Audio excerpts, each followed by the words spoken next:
Bienvenidos al Hotel Jorge Juan con Javier Aznar, un podcast de Vanity Fair y Seagrams.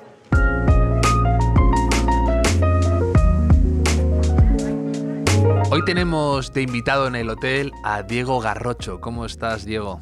¿Qué tal, Javier? Encantado de estar aquí en el hotel. Me encanta que estés de vuelta y que podamos charlar sobre muchas cosas. Además, acabas de publicar El último verano, con debate, en el que recopilas muchos artículos, columnas que has escrito y que reúnen ideas bastante interesantes. Y quería preguntarte por alguna de ellas. ¿Te parece bien? Fenomenal, estaré encantado de que lo hagas. Para empezar, el último verano, yo sé a qué hace referencia, pero ¿por qué ese último verano? ¿A qué te refieres? ¿O qué es en tu cabeza el último verano? Es un título que de alguna manera entronca o dialoga con el último ensayo que había escrito, ¿no? El ensayo sobre la nostalgia, y que me trajo también aquí al Hotel Jorge Juan, porque es un título evidentemente nostálgico y que hace referencia a una vivencia que yo experimento o experimentaba todos los años cuando vigilaba selectividad en la Autónoma y veía ese último día, ese último examen, después del cual los estudiantes celebraban el que habían terminado su examen de ingreso a la universidad y daba comienzo lo que ellos no sabían que era, pero siempre es el último verano, que es ese verano de transición entre el instituto y la universidad, que es el último verano que uno vive con colegas comunes que acaban luego estudiando cosas muy dispares. Mucha gente tiene que dejar su hogar, tiene que dejar su provincia, su ciudad, para irse a estudiar a la universidad. Y es un viaje o es un verano en el que pasan demasiadas cosas por primera vez. Y yo creo que en un sentido superlativo, es el último de los veranos, es el último verano de la infancia, que es casi una redundancia, ¿no? Porque verano e infancia son casi una y la misma cosa. Pues ese último verano es lo que yo quise retratar en uno de esos ensayos, y es uno de esos textos, y es como digo, es una vivencia que se repite cada año y que yo me siento ya casi como un abuelito en el que mira a esos estudiantes y en el que solo ruego que nadie les despierte de ese sueño, que nadie les explique que efectivamente ese va a ser el último verano, porque luego llegarán otros veranos, llegarán otras vacaciones, pero ya nunca será igual. ¿Tú te acuerdas de tu último verano y de tu examen de selectividad? Me acuerdo perfectamente, examen por examen, me acuerdo del viaje, de cómo fuimos, de cómo dormimos. Me acuerdo que nos fuimos a ver a Almería y otro grupo de amigos se fueron a Mojácar, y eso ya suponía, porque no cabíamos todos en la misma casa, y eso era como si nos partieran el corazón, ¿no? Era el gran drama de quién tenía que ir a la casa de Mojácar y quién tenía que ir a la casa de Vera, y cómo nos comunicaron las notas de selectividad. El padre de Bea, sí, o sea, podría escribir una crónica de aquel verano, y como tú sabes, pues todo sería mentira, ¿no? O sea, yo tengo una crónica muy exacta de cómo lo recuerdo, probablemente fue mucho más mediocre y fue mucho más cutre, pero sí fueron tiempos naturalmente felices. Yo me acuerdo muy bien de mi examen de selectividad, me acuerdo de preguntas de exámenes, me acuerdo de textos que caían, me acuerdo de comentarlo a la salida con mis compañeros y amigos, y exactamente más tengo ese recuerdo también de que tú dices, de esa sensación de algo de cierta liberación o cierta, más que liberación, libertad, ¿no? Que experimentabas casi por primera vez, de ahora tengo yo que tomar un poco las riendas de mi vida o tomar yo decisiones importantes, y que todo lo que estaba a la vuelta de la esquina, ¿no? En mi caso también, como tú dices, era venirme a Madrid, significaba muchas cosas y es emocionante y divertido. Y luego, aparte, también en selectividad tenía esa parte como de, como tú lo dices, además, último monstruo de la pantalla, Uh-huh. y que te la tomabas muy en serio y al mismo tiempo estabas ya harto de hacer exámenes, estabas ya deseando acabar y quitarte eso de encima. Y sí, pues sí, tengo un buen recuerdo también de eso. Debe depender mucho, vamos, yo ahora lo veo, cómo afronta selectividad la gente que necesita una nota concreta para estudiar Claro, medicina, claro. por Sí, sí, ejemplo. eso era el drama, eso era el drama. La tensión, y ahí ves como pues gente muy joven pero concentrada ya a un nivel muy adulto, ¿no? Que están tirando como un penalti muy serio, y luego quienes no teníamos la necesidad de sacar una nota especialmente alta por los estudios que íbamos a cursar después y por la media que llevábamos, ¿no? Entonces yo viví una selectividad muy tranquila.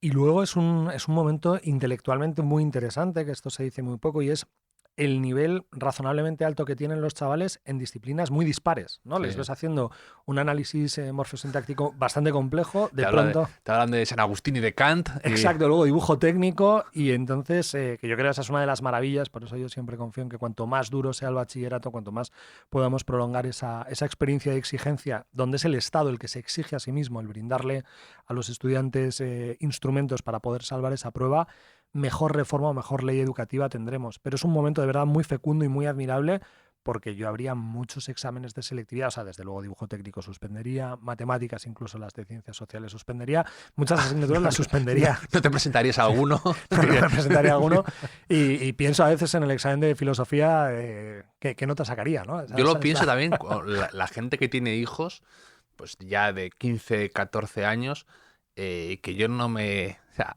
yo como padre no me pienso prestar a que me examinen con preguntas, a que me humillen, a que empiecen a resolver grandes ecuaciones y cosas así. Y digo, mira, te pago la academia. Pero no grandes, acabemos con esto. No grandes ecuaciones. Yo no me acuerdo de dividir. Por ejemplo, el otro día lo hablaba, pero de dividir con cajitas, o sea, y llevándote. ¿Tú te acuerdas? ¿Tú serías capaz de hacer una división? Yo dividir sí. Qué maravilla. Dividir sí. Y ya matrices no sé ni por dónde cogerlo, que me parece un collage de números, una matriz. O sea, una matriz y todo eso. Y sí, yo luego a la universidad que tuve que estudiar álgebra, cálculo me gustaba bastante más, pero álgebra es una cosa que yo todavía tengo pesadillas, de verdad. Todavía a día de hoy, lo de por qué sueñan todavía la gente que le quedan exámenes, por traumas como álgebra, cosas así, o dibujo técnico, que a mí se me quedó. Y siempre, cada semana y media, sueño con que tengo que examinarme de algo y que tengo un fin de semana para estudiarme un tocho así, que es muy recurrente. Sí. Y es terrible. Pero bueno, ¿a ti qué te cayó en filosofía? ¿Te acuerdas? A mí me cayó Nietzsche, seguro. Nietzsche y Santo Tomás. Que además Santo Tomás, por pura estadística, siempre cae. ¿Sí? Bueno, en las 5 vías de Santo Tomás, yo una vez hice el cálculo viendo lo histórico de exámenes, llevábamos años, pero cuando hablo de años pueden ser como 10 años o más años, donde la opción de clavar las 5 vías de Santo Tomás en la opción A o B del examen siempre te aparece, porque te aparecen las preguntas o te aparece en el texto, pero cuando digo que me cayó me refiero al texto. Y sé seguro que me cayó Nietzsche, que fue lo que hice, y además vigiló aquel examen un profesor que luego fue profesor mío en la Universidad de Filosofía Medieval, Mariano Brasa. Además un profesor muy, muy querido y además yo es que hice selectividad en el aula pero en el módulo donde después yo estudié filosofía y en el módulo donde hoy trabajo. Entonces, o sea, de algún modo la comunicación con aquello es... Normal que luego hagas ensayos sobre la nostalgia, si es que, tú vas a ella. Sí, así es. O sea, di algunas vueltas antes de regresar, pero efectivamente llevo en contacto con el mismo paisaje, digamos, afectivo toda mi vida, afortunadamente. Y ya digo, después de haber dado algún tumbo por fuera, pero ese regreso, a mí, el tener lugares donde volver me parece que es saludable. En mi examen estoy casi convencido, pero no lo puedo demostrar. Y ya no sé si es un recuerdo enfabricado de otra cosa, pero yo creo que en selectividad a mí me cayó un texto de Sabater con B, escrito con B. Pues vamos, de esos hay, o sea, todos los años se cuela algún gazapo importante que además rápidamente salta a los digitales. Sí, pero claro, esto era 2003. Entonces, tengo ese recuerdo, no sé hasta qué punto ya fabricado y que era otra cosa de un texto que yo me había preparado para el examen, pero tengo el recuerdo de ver Sabater con B y como corregirlo yo en el folio. Espero que no en la selectividad, que no fuera tan repipi, ¿no? Exacto. Es con V. Y que el corrector además se buscará la venganza. Sí. No, ha habido gazapos célebres, textos que no deberían caer y que han caído. Problemas sin solución en matemáticas es muy habitual que ocurra. Y es que todo va muy rápido cuando la gente se pregunta, ¿pero cómo es posible que esto haya ocurrido? Bueno, pues porque son muchos exámenes los que se preparan, porque es todo muy complicado y porque el volumen de trabajo es enorme. Y hablando de lugares comunes y de paisajes, que como comentabas, también tú creo que te gusta estar cerca de tu colegio o ir cerca del colegio, ¿no? ¿Te gusta...? Sí, yo vivo cerca de mi colegio y para mí es una de las grandes conquistas de mi vida, ¿no? O sea, de las pocas cosas que yo he conseguido, yo bromeo mucho con mi madre y es, oye, dedicándome a Aristóteles, pues, oye, más o menos he conseguido replicar la vida que siempre soñé. Pero porque hago una experiencia muy de barrio, que a mí me reconforta mucho, ¿no? Todos los amigos vivimos en La Arganzuela, que es un barrio de Madrid, y además hacemos una experiencia casi de pueblo, ¿no? Intentamos pues encontrarnos para unas cañas un miércoles, vamos andando a todos los sitios, nos encontramos, algo que me gusta mucho es encontrarme con la gente con la que yo he compartido mi infancia por la calle, y para mí es algo muy bonito, y ver a mis sobrinos, por ejemplo, ir al mismo colegio donde fui yo, reconocer esas aulas, a mí me parece que son refugios, y que en un mundo en permanente cambio el poder anclar la memoria en lugares, incluso en una dimensión material, ¿no? El poder abrazar, hay un texto en el libro, ¿no? Que se llama La valla Vaya del al colegio, y que hace referencia a eso, a cómo no nos quisimos ir del colegio y nos seguíamos saltando la tapia del colegio, que es algo además que es dramático en Madrid, ¿no? Cuando desde mi casa se ven las canchas de mi colegio, que tiene unas canchas estupendas de baloncesto y de fútbol, y da mucha pena cuando llega la hora del cierre, que es muy pronto, cierran, y entonces Madrid, esto está en el centro de Madrid, hay una colección de espacios que podrían ser utilizados por los vecinos, por los niños, y que están cerrados a cal y canto, ¿no? Te encuentras en el centro de Madrid, pues, 3 canchas de fútbol sala perfectas, maravillosamente mantenidas, y dices, ¿esto por qué no está abierto? ¿Por qué no podemos jugar un sábado o seguir jugando? Y antes era muy bonito porque cuando todo era más suave, o la vigilancia era menor, nos saltábamos la valla sin ningún problema, porque la valla era una valla bajita. No ponían grasa ni nada ahí No para... ponían grasa para escurrirte, no, las bayonetas de la valla eran muy cortitas. Y No había pastores alemanes. no había Dobermans, estaba sin electrificar todavía. Y entonces había un pacto tácito donde los chavales se saltaban la valla y jugaban, ¿no? Y ahora, bueno, pues la valla ha crecido, no te puedes acercar.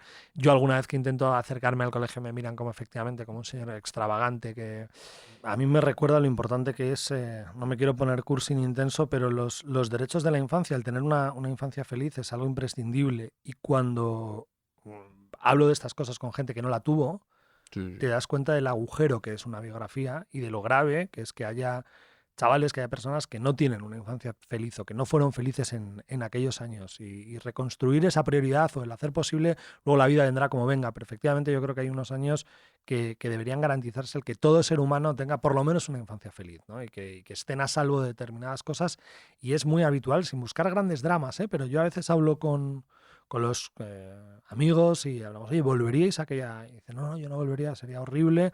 O a la adolescencia, ¿no? A los años de instituto, y hay gente que tiene un recuerdo de su adolescencia muy duro, y insisto, sin que haya como grandes dramas, sino simplemente, pues bueno, malestares, dolores que habitaban en aquellos años y que yo afortunadamente no viví, aunque luego yo creo que esto lo hemos hablado alguna vez, tener un pasado, tener una infancia demasiado feliz también es una rémora, ¿no? Porque estás midiendo todo lo que viene después con respecto a aquellos días que fueron felices, y supongo que debe haber algún momento en la biografía de una persona donde sabe que ya nunca va a volver a ser tan feliz, ¿no? Imagino, pues en momentos a lo mejor más terminales de la vida, donde la vida se tuerce. Yo creo que eso es casi imperativo, no tiene por qué ocurrir, pero es probable que en las biografías haya un momento donde uno sabe que ya se han torcido cosas de manera irreversible. Y luego también hay otra idea que metes en el libro que desarrollas, y además de una manera muy interesante, que hablas de que nunca has tenido demasiado interés en ser tú mismo. Dices, nunca he tenido mucho interés en ser yo mismo. Y que también está dentro de un artículo que se llama No te aceptes tal y como eres, ¿no? Que eso es bastante, podríamos decir, contracorriente, ¿no? Ahora que todo el mundo habla de la aceptación, de pues eso, de quererte tal y como eres. Eso es interesante, esa idea. Bueno, es que lo contrario es un absurdo que frisa la imbecilidad, ¿no? El aceptarte tal y como eres es renunciar a poderte seguir construyendo, ¿no? Hay un ideal griego, hay una imagen repetida en la literatura griega varias veces, que es la presunción de que la biografía se parece o se asemeja a la construcción de una obra de arte, donde uno va cincelando golpe a golpe a través de la costumbre esa obra de arte, y donde uno efectivamente se va construyendo a través de la acción. El rendirse a lo que uno ya es, el entender que uno ya está acabado de una vez por todas, en el fondo es confesarse muerto, ¿no? O sea, uno está afinado, uno está acabado. De hecho, en español decimos estás acabado cuando estás efectivamente muerto, cuando has agotado tus posibilidades. Entonces a mí me parece un gesto muy imprudente y muy perezoso, incluso cuando se lleva al ámbito de la educación, ¿no? Es que hay que dejar que el niño se exprese, que el niño sea él mismo. Y dices, pues a lo mejor no, quiero decir, o sea, si el niño es extraordinariamente violento, a lo mejor lo que tenemos es que encauzar esa violencia en otra dirección. O si el niño no tiene capacidad de esfuerzo, a lo mejor hay que incentivárselo. El niño a lo mejor es un demonio. O el niño a lo mejor, en lugar de expresarse tanto, lo que tendrías que escuchar un poquito más a los demás y efectivamente, bueno, ¿no? Pues ya digo, el construirse o el reconstruirse. Entonces esto de acéptate o el yo soy así, ¿no? Que es que yo soy de esta manera. Y dices, bueno, tú en gran medida eres, espero que todos seamos hijos de nuestra decisión, tenemos un punto de partida que no podemos negociar, pero que desde luego podemos lidiar y podemos acentuar rasgos de nuestro carácter e incluso intentar anular otros. Entonces, sí, a mí ese conformismo perezoso de aceptarse tal y como uno es, me parece muy decepcionante en términos vitales. Luego también tienes otra frase que me la he apuntado, que me quedé pensando, que decías, hay quien es clásico hasta para las revoluciones. Sí. Y me gustó esa aparente contradicción dentro de esa frase, pero me gustó el choque de ser clásico para una revolución. Y es verdad que hay mucho de eso. Bueno, es que ahí, además yo creo que es una cuestión muy decepcionante de nuestro tiempo, que es que hay personas afanadas en hacer la revolución que hicieron sus padres o que prometieron sus padres, ¿no? Yo creo que el ideal del 68, por ejemplo, incluso estéticamente, no volver a reproducir las viejas consignas del 68 es algo que habla del agotamiento de la imaginación revolucionaria contemporánea, ¿no? Que se siga hablando del ideal del partisano, que se sigan mencionando los mismos intelectuales que se mencionaban en los años 30.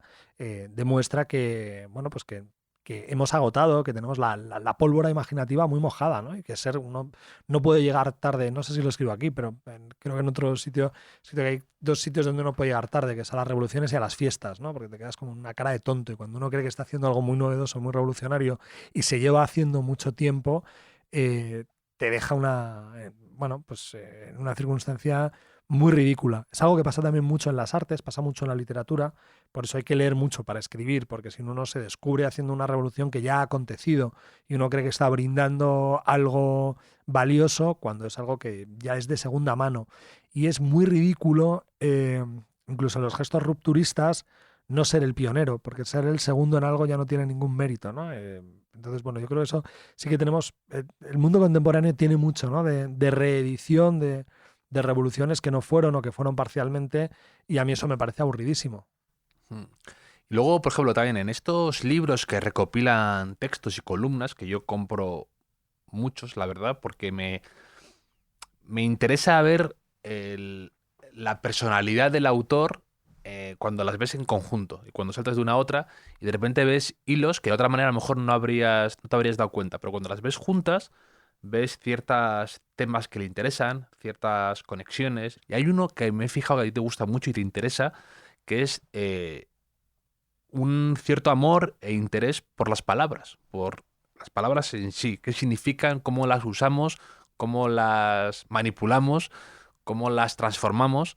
Y te interesa mucho y hablas de te fijas mucho de las palabras con prefijo, dices, para bien y para mal, como nos encanta, creemos que nos da una pátina intelectual el meter un buen prefijo, ¿no? Si tú le dices algo neo antes o turbo o post, Sí. hablas de la postchorrada, ¿no? Como que nos encanta también usarlas para que de repente algo normal, le metes el prefijo y ya parece como que le has puesto bombina a esa palabra, ¿no? Y es más, le da más empaque.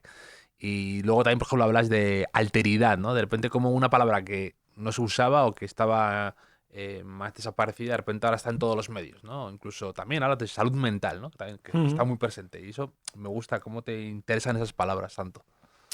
Sí, yo creo que cuando uno escribe o cuando uno relee textos cortos, efectivamente uno descubre sus obsesiones y algunas son imprevistas.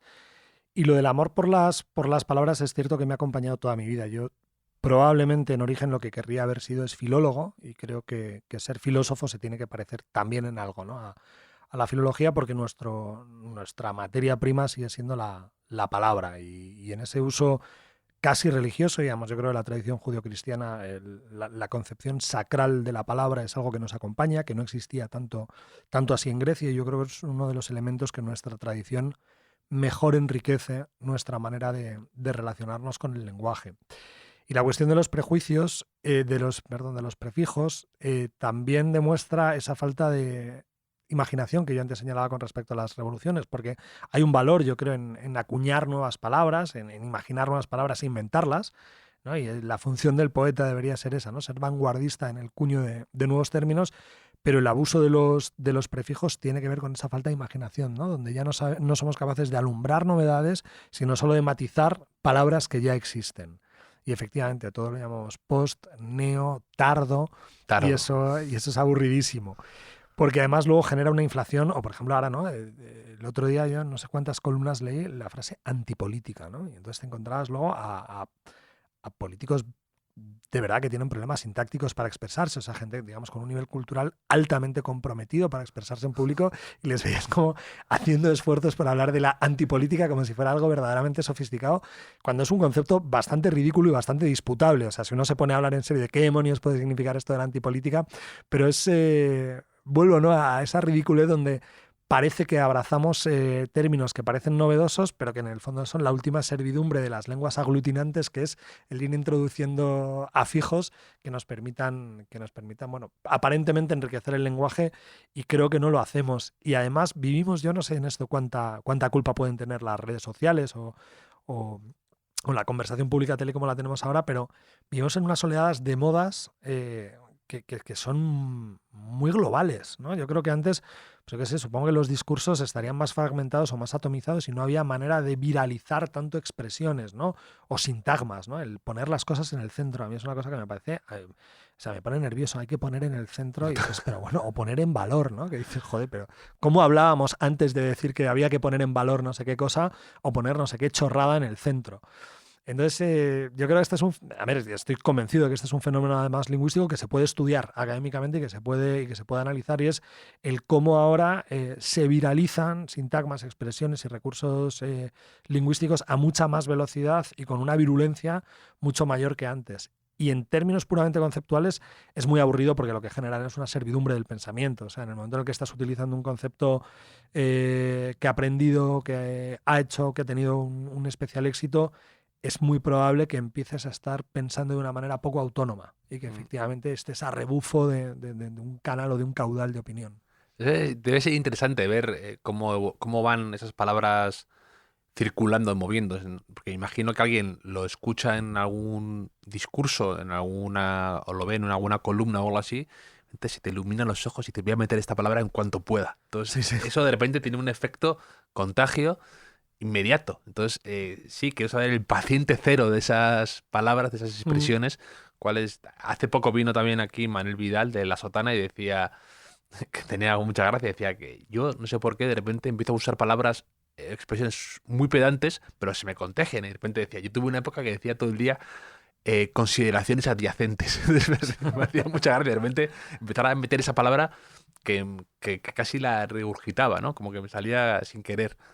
Es que es horrible, y además sería muy bonito echar la culpa a los políticos, pero es que no es verdad, es que ocurre en el ámbito académico. Es decir, hubo un momento en el ámbito académico donde además en un mal anglicismo empezamos a escribir artículos como un hacia una consideración o aproximación, notas sobre, y dices, bueno, que además es bastante, de nuevo, a mí me compromete un poco cuando encuentras a alguien que en un artículo académico está escribiendo una aproximación a, es decir, no hagas una aproximación. Si estás haciendo un artículo académico, mójate y deshace el entuerto. Es como, me acerco, toco y me voy. Es por si alguien me dice que es poco hondo, es una que es aproximación. poco detallado. Claro, es una aproximación, ¿no? Dejémonos de leches, hagamos artículos potentes, fijemos posición, aunque luego haya que cambiarla, pero de verdad el empobrecimiento, yo creo que tiene que ver también con la inflación que se está dando en el ámbito científico, con la sobreproducción en el ámbito científico, pero ver que también en contextos, digamos, de especial exigencia culterana, me atrevería a decir,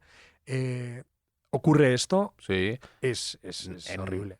Pasa también con el fútbol. De repente empiezas a ver las retransmisiones de los partidos o incluso las declaraciones post partido de un jugador, que una palabra se empieza a compartir y se empieza a usar muchísimo de una semana para otra casi. Entonces, incluso los errores, ¿no? Una cosa muy habitual que además prendió en el mundo del fútbol no hace tanto y ahora ya se ha convertido en moneda de uso universal, es el entreno. Sí, ¿no? El hablar de un exacto. entreno. Y dices, ostras, pero esto, ¿en qué momento hemos aceptado? O sea, no hemos tocado, no han sonado todas las alarmas de que se dice entrenamiento. Y luego ya te encuentras, ¿no?, a cualquier lelo que te explica que se baja a entrenar y en el entreno en su gimnasio, que es otra cosa que me pone nerviosísimo cuando la gente antes iba al gimnasio a hacer gimnasia, ¿no? Pero es que ahora la gente va a entrenar. Como si estuviera preparando algo como muy serio, ¿no? Y a mí me hace sospechar, cada vez, me hace sospechar. Se han todas alarmas, ¿no? Sí, sí. También hay otra... No, pero es verdad lo de... Esto también que me hace pensar, que también le mencionas, en lo de Juan Ramón Jiménez, ¿no? Lo de cuando decía inteligencia, dame el nombre exacto de las palabras, ¿no? Era... Capaz lo escribía con esa J y con... es verdad a veces que quieres decir algo y quieres buscar la palabra más perfecta y que mejor se adecue a eso, y si te cuelan ahí esas palabras porque crees que te da más empaque o te pone en valor tus Sí, pensamientos. y ocurre además en el ámbito privado, ¿eh? Yo esas sí que me las detecto, es decir, cuando te relees en muchos textos, o ahora me ocurre cuando en el periódico escribo, claro, escribo mucho más de lo que, casi de lo que a mí me gustaría en un uso prudente, digamos, de la escritura. Uno se localiza a sí mismo, giros repetidos, palabras Sí. repetidas. Y eso es una cosa que además cuando te la descubres es que solo ves eso en un texto, ¿no? O sea, Ya, cuando ves un giro muy tuyo. pero no está mal tampoco, ¿eh? Porque a mí me gusta también que identificar a escritores que me gustan, a gente que suelo leer, y ver sus gestos, ver sus palabras, ver sus referencias, me gusta, porque para mí es como identificarlos, ¿no? Que estaría leyendo algo sin saber el título y podría identificar por el uso de esta palabra, por este argentinísimo, por esta expresión, por este detalle, por esta referencia. Pero hay una línea fina entre lo que es la semejanza legítima y la repetición abusiva, ¿no? Que incluso en música se puede ver, tú a Extremoduro lo reconoces con un acorde de guitarra, o sea, hay un efecto de pedal de Extremoduro que una nota en esa guitarra la reconoces, pero el caso siguiente puede ser un poco Fito, ¿no? Que dices, esto no puede ser la misma canción todo el tiempo, ¿no? O sea, entonces yo creo que ahí hay una linde... Separando a Extremoduro y Fito, que eran muy amigos en los inicios, y como lo de, Sí. como lo de Vera y Sí, Mojácar, ¿no? O sea, hay una línea ahí. No, claro, hombre, ahí además yo creo que han envejecido de maneras muy distintas, ¿no? Sí, sí. Otra idea que me gusta mucho en tu libro es que escribes un artículo que se llama ¿Contra quién quieres pensar? Y es una idea ahí que me gusta, ¿no? El cómo a veces forjamos nuestra personalidad odiando, ¿no? O simplemente diciendo todo lo que detestamos y no somos capaces de hacer el ejercicio inverso, ¿no? Es que además lo de pensar permanentemente a la contra a mí me parece la servidumbre del pensamiento, ¿no? La gente que solo sabe decir no, como lo de Camus en el Hombre Rebelde. Y yo creo que además en los contextos más políticos es muy habitual el escribir siempre columnas permanentemente críticas, que además, insisto, a mí me parece que es una escritura muy infecunda. Evidentemente en ocasiones hay que criticar y sobre todo si te dedicas a hacer columna o análisis político hay momentos donde uno tiene que tomar una posición crítica con respecto a algo, pero cuando tu única manera de elaborar un discurso es oponiéndote, es diciendo que no a cosas, en el fondo lo que estás demostrando es que tu pensamiento, tu curso reflexivo va a rebufo de lo que hacen otros. La agenda te la imponen otros y tú sencillamente dices que no. Además, decir que no, esto es como lo de desmontar un reloj o montarlo. Decir que no es relativamente fácil, ¿no? Tirar piedras contra cosas, romper un cristal es lo más sencillo del mundo. Incluso hay cristales que puedo entender que legítimamente hay que intentar romper, pero creo que la fascinación del pensamiento con toda la modestia del mundo ocurre o acontece cuando alguien es capaz de construir. Y esa es la fecundidad a la que yo creo que cualquier persona que de alguna manera se dedica a la filosofía debe aspirar. Entonces yo creo que es en ese texto donde lo digo, lo he repetido en alguna ocasión, que el valor del pensamiento no está tanto en decir que no, sino en construir o proponer cosas a las que merezca la pena decir que sí. Es también una idea muy nietzscheana, ¿no? Un pensamiento más afirmativo, que efectivamente es reactivo en un primer momento, pero luego hay que crear, luego hay que ser capaces de proponer. Y eso es verdad que, bueno, que es muy difícil, pero creo que el pensamiento crítico tiene, o hipercrítico, tiene un prestigio intelectual que no merece. Y además normalmente suele ser siempre un lugar obsesivo. Si pensamos en gente que se dedica a escribir, que escribe permanentemente contra cosas, localizamos que siempre está escribiendo contra alguien. Yo estoy muy preocupado por alguna gente el día que haya un cambio de gobierno, por ejemplo, ¿no? O sea, contra Sánchez escribíamos mejor. Habrá mucha gente que piense. Y eso es difícil. O contra Ayuso pensábamos mejor. Y esa gente que necesita siempre un sparring con respecto al cual pensar o escribir, bueno, a mí es que me parece muy aburrido. Falta pensamiento asertivo y afirmativo. Oiga, ¿y usted a favor de qué está? Porque además, bueno, pues en un sistema... caos. Claro, del caos. Pero además es algo, de nuevo, que tiene que ver con esa fecundidad que hablábamos antes, tanto de las palabras como en términos políticos. En un sistema más o menos bipartidista, donde en algún momento a los tuyos les va a tocar gobernar, el problema es que si solo hemos construido un discurso negativo el día que gobiernen los tuyos, ¿para qué vais a gobernar, no? Esto es una cosa que a mí me gusta mucho siempre preguntar a políticos que están en la oposición es, oye, ¿tú para qué quieres gobernar? Te sorprendería el modo en el que comienzan a balbucear. O sea, la poca capacidad propositiva, el escaso guión que tienen cuando dicen, oye, mañana, o si pudieras aprobar una única ley, esta es una pregunta que me encanta hacer, que es, si pudieras mañana aprobar de manera irrevocable una única ley en el Congreso, ¿cuál sería? Y es tentadora, ¿eh? Claro, no, pero entiendo también que te dirán, son tantas que no sabría por cuál empezar. Sí, no, o claro. que... Bueno, dime 3. Sí, sí. No, además por un orden de prioridad, que es lo que tendrías que Sí. hacer cuando llegaras al gobierno. Sí. Y luego, mira, hablando de este tema que está más o menos unido, también tienes una frase que golpea y me hizo pensar, que es la de la culpa no tiene abogados. Porque haces una defensa de sentir culpa, de sentirnos mal por algo que tiene mala fama últimamente, ¿no? La tradición judio-cristiana, tú lo dices también, que siempre estamos con ese latiguillo de que sentimos más culpa que otras culturas, otros países, y tú haces una apología de esa culpa. Bueno, a mí es que la culpa me ha salvado de no ser un analfabeto moral o de no ser un terrorista moral, ¿no? Muchas veces, precisamente, el haberme sentido mal después de haber hecho las cosas de una manera indebida me ha protegido de volverlo a hacer. Entonces yo creo que esa colección de sentimientos, el juicio técnico es post-transgresionales, ¿no? Cuando uno hace una transgresión moral, cuando uno rompe una norma, y además una norma que tiene interiorizada y que la asume como una norma válida, cuando hacemos las cosas malas sabiendas, yo creo que la culpa es un ejercicio de lucidez. O sea, que lo único que hace la culpa es efectivamente ratificar que no eres lo suficientemente imbécil como para no darte cuenta de que lo has hecho mal. Incluso que a veces lo hemos hecho mal o hemos hecho algo mal, no por error, no por desconocimiento, sino por estricto egoísmo. Y yo creo que eso, bueno, a lo mejor hay personas que no, pero a mí eso en mi vida me ha pasado. Es decir, yo en mi vida he hecho cosas que estaban mal y que las he hecho pues porque me he relajado, porque he antepuesto intereses propios a cuestiones que me parecían en ese momento menos importantes. Y entonces a mí la culpa en muchas ocasiones se ha compadecido con una sensación de lucidez.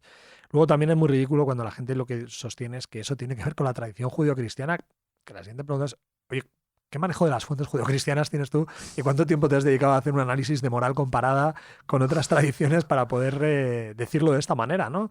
Y ¿ves? Ese es otro de los elementos del mainstream opinativo, ¿no? Que decíamos, y es el imputarle a tradiciones o a causas que hemos asumido que efectivamente son legítimas como objeto de imputación, cosas que no lo son. Quiero decir que si uno verdaderamente se va al Mediterráneo oriental y hace un análisis comparado de cuáles son las fuentes de la culpa o compara efectivamente, qué sé yo, pues eso, el Evangelio con Eurípides, uno se puede llevar alguna sorpresa. Pero es moneda, de nuevo, común, ¿no? El pensar que la culpa está mal. Además, yo creo que hay una manera muy banal de asumir la terapia más existencial, y es que lo importante es que estés bien, que tú te sientas bien, y pues a lo mejor no, o sea, a lo mejor hay cosas más importantes que tú te sientas bien, y es que no le hagas la vida imposible a tu madre, que te preocupes de tu abuela, que seas capaz de, bueno, pues efectivamente, ¿no? De llevar una vida un poco a salvo del más estricto egoísmo, y creo que eso no lo dice mucha gente. Seguro, es decir, el que yo escribiera una apología de la culpa no quiere decir que no haya experiencias superlativas o excesivas de la culpa, pero sí creo que no son las más habituales. Es decir, yo he hecho un ojo al mundo, ¿no? Abrimos esta ventana, miramos, ¿no? Al mundo, y no tengo la sensación de que estemos devorados por la culpa. Tengo la sensación de que estamos devorados... Que tú haces los análisis así, por- mirando por la ventana. sí, Te asomas y dices, culpable, no Eso- culpable. No, pero que si lo extendemos a nivel macro, pues claro que pueden existir experiencias excesivas de la culpa, pero creo que no son las más extendidas. O sea, Sí. yo creo que vivimos mucho más en ocasiones en una ceguera o en una apariencia o en una dimensión cosmética de la moral que en una asunción más o menos responsable, ¿no? Y supongo que esto a alguna gente también le puede parecer que cuando me lo han imputado me ha hecho gracia, ¿no? Porque es que eres un moralista. Y dices, no, pues no es mal insulto para alguien que se dedica a la ética y a la filosofía política, ¿no? De nuevo, o sea, si yo reviso la tradición de moralistas, ya quisiera yo parecerme... veo que tienes ahí los ensayos de Montaigne. Sí. Me parece bien, o sea, no me parece un mal insulto. Te quedas un segundo pensando y dices, podría haber ido por otros derroteros, esto mucho peores. Sí. Bueno, se me pueden imputar cosas muchísimo más feas y vergonzantes que esas, o sea, que yo la asumo bien. Y ayer justo te leía también que decías en tu columna de ABC, ¿no? Tigres de papel se llama, ¿no? Sí. Decías, nos duele pedir disculpas por una inseguridad travestida de coquetería. Sí. Yo creo que además el perdón es uno de los grandes elementos ausentes del proceso de secularización. No me quiero poner demasiado intenso, pero creo que Es una aproximación. Una a la aproximación. a la disculpa. No, pero vamos a ver, o sea, de sociedades altamente intervenidas, digamos, por una moral de inspiración religiosa, la traducción civil, el Estado secularizado ha sido capaz de traducir muchos elementos que tenían un origen teológico y que después se han traducido, que se han convertido al orden civil. Y es verdad que el perdón, no tanto el indulto, no el perdón en su dimensión más jurídica, sino la experiencia del perdón, como es una condición muy límite, que es un asalto a la razón, porque en principio no habría por qué perdonar, ¿no? El ejercicio de la justicia no es un ejercicio de perdón, sino que es un ejercicio de ponderación de daños, de retribución y de castigo. Pero el perdón no encuentra acomodo sencillo en esa traducción secular de conceptos teológicos a la dimensión más puramente pública, contemporánea. Y yo creo que eso hace que en ocasiones hayamos olvidado la belleza o la grandeza del perdón, que además tiene una doble dirección, que es pedirlo, el darnos cuenta de que nos hemos equivocado, ¿no? y el aislarnos de esa autojustificación permanente donde uno está contando por qué ha hecho las cosas mal. Bueno, pues a veces hacemos las cosas mal porque somos así de egoístas y así de imperfectos, y luego también el esfuerzo que supone concederlo, ¿no? Y no hay, además, yo creo, ninguna relación humana valiosa que no esté atravesada por la experiencia del perdón. La familia es un lugar de perdón, la pareja es un lugar de perdón, la amistad es un contexto que exige grandes perdones en ocasiones.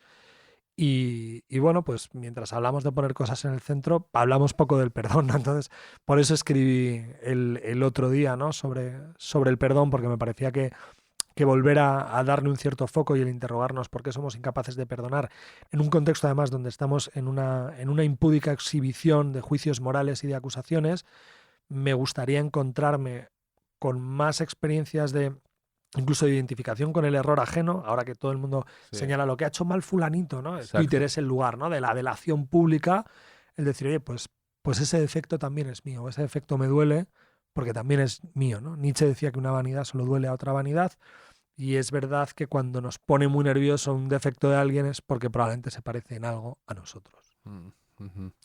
Y también te quería preguntar, antes de pasar al cuestionario Proust, que tengo muchas ganas, que no te lo he dicho a ti, que tiene delito después de haber estado aquí un par de veces, te quería preguntar por tu opinión sobre todo el tema de cómo ves el asunto de inteligencia artificial, si te interesa, y todo esto que se ha montado con ChatGPT, si te interesa. Leía a un filósofo que conocí precisamente este verano, este septiembre en Alemania, justo hablaba de una entrevista, le decía, el tema de ChatGPT, por ejemplo, es que es lo contrario a Sócrates, que solo tiene respuestas, no tiene preguntas, ¿no? Entonces me pareció una reflexión curiosa, al menos, interesante. Y es uno de esos asuntos que a mí, al mismo tiempo, o sea, le reconozco la utilidad que tiene o el avance que supone. Al mismo tiempo no me interesa nada. Ni me he descargado ChatGPT, ni tengo intención de hacerlo, me da bastante igual. Me carga estos artículos que ahora salen, o le he preguntado esto a ChatGPT y me responde esto. Me aburre muchísimo. Yo le he dedicado algún tiempo al trasto, no tanto a la reflexión, y entonces no quiero pecar de cuñadismo Es ilustrado. una aproximación a No, pero, ChatGPT. no, pero de verdad, porque sí que creo que es algo que puede comprometer la manera en la que vivimos hoy y que merece una reflexión mucho más honda de la que yo puedo improvisar ahora.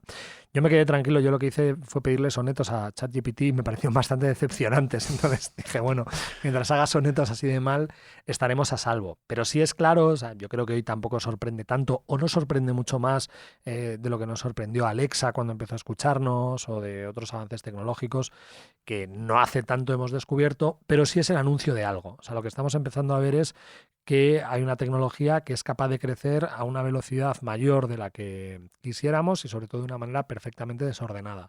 Y eso yo creo que sí que nos va a obligar a abrir un debate público, donde espero que concurra el juicio experto y no banal. Corremos de nuevo el riesgo de que haya una inflación discursiva de todo el mundo escribiendo la misma columna de ChatGPT, ¿no? Pues de nuevo, el primero que escribe, esto en el mundo del columnismo fue horrible, el primero yo creo que fue Manu Javois, que sí que pide a ChatGPT que le haga un párrafo y lo cuela, pero después yo me he encontrado como con 10 articulistas que le piden a ChatGPT que le hagan la columna, ¿no? Y Sí, bueno, pues ¿cómo se llama? Joder, no me sale ahora el nombre. El que fue ministro de Educación. Castells. Sí. Castells hizo Bueno, eso. es un buen ejemplo de alguien que siempre llega tarde, ¿no? Sí, Esa- sí. Digo, y con vocación ¿qué de haces? vanguardia. ¿Qué haces? ¿Qué además. haces? Bueno, pues sí, pero que es muy Castells, quiero decir, o sea, que es que sus iniciativas legislativas se replican efectivamente No, en ese llegar tarde. pero es muy titulitis, ¿no? Es que estudió en Berkeley y no sé qué, y lleva camisetas irónicas, o en Harvard, no sé qué, Sí, estudió y da lleva clase en camisetas Berkeley. irónicas y wow, Sí, bueno, estas cosas todavía un poco paletas, ¿no? De pensar que hay títulos que valen más que otros o que son eximentes de todo lo que venga después.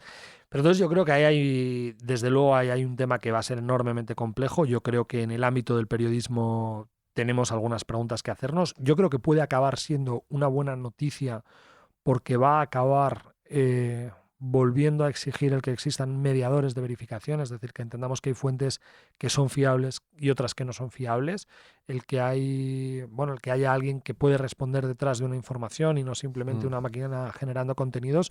Y yo creo que vamos a volver a unas ciertas jerarquías epistémicas. Mientras el mundo se llene de ruido, yo creo que hay un primer momento de pánico, pero creo que eso nos puede ayudar o puede haber una oportunidad en atrevernos a roturar, incluso legalmente, a ponerle algún coto y a volver a entender que hay fuentes confiables y fuentes no confiables. Y seguro que será cuestión de tiempo que haya un falso periódico digital que genere noticias y fake news o incluso noticias razonablemente creíbles a través de inteligencia artificial, pero volveremos a entender que lo que queremos es tener gente con nombre y apellidos que respondan de esa información.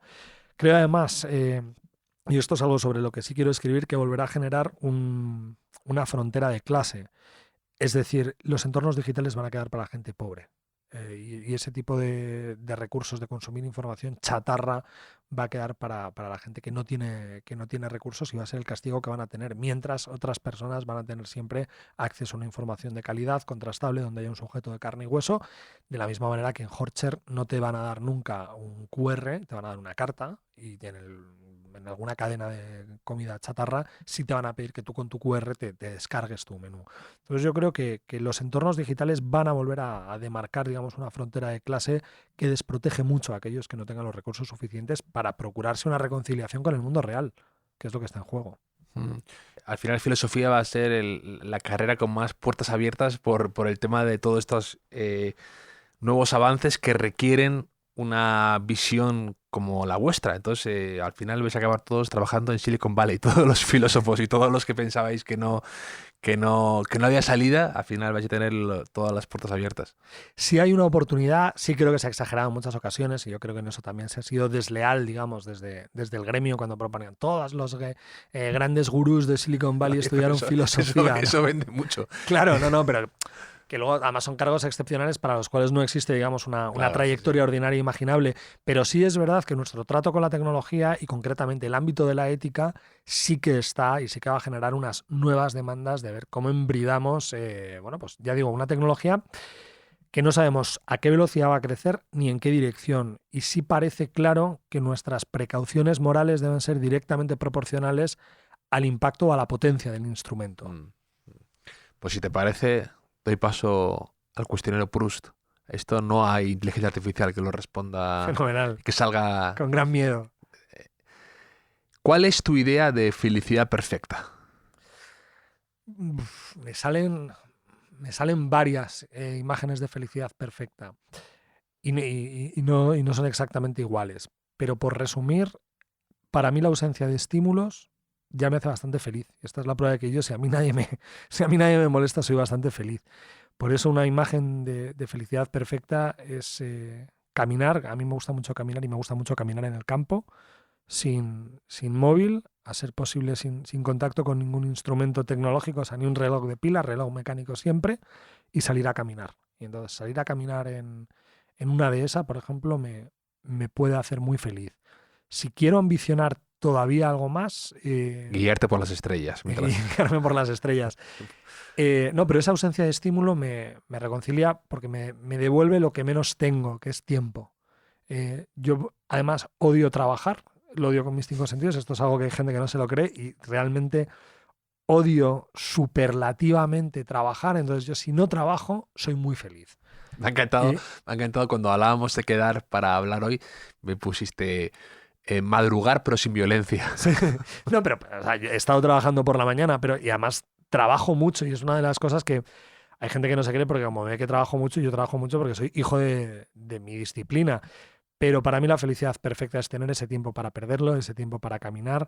Luego también hay una imagen de felicidad muy perfecta que entronca además con lo que señalábamos antes, más nostálgico, que es la previa con mis amigos del viaje de verano. O sea, ese momento donde quedamos en el parking de uno de mis amigos, de mi amigo Alberto, y donde llegamos ahí todos con las mochilas, las guitarras, empezamos a cargar los coches y estamos ya preludiando lo que viene. Que siempre es mejor esa expectativa de las vacaciones que las vacaciones en sí mismas, porque luego las vacaciones pues a veces salen mejor o salen peor.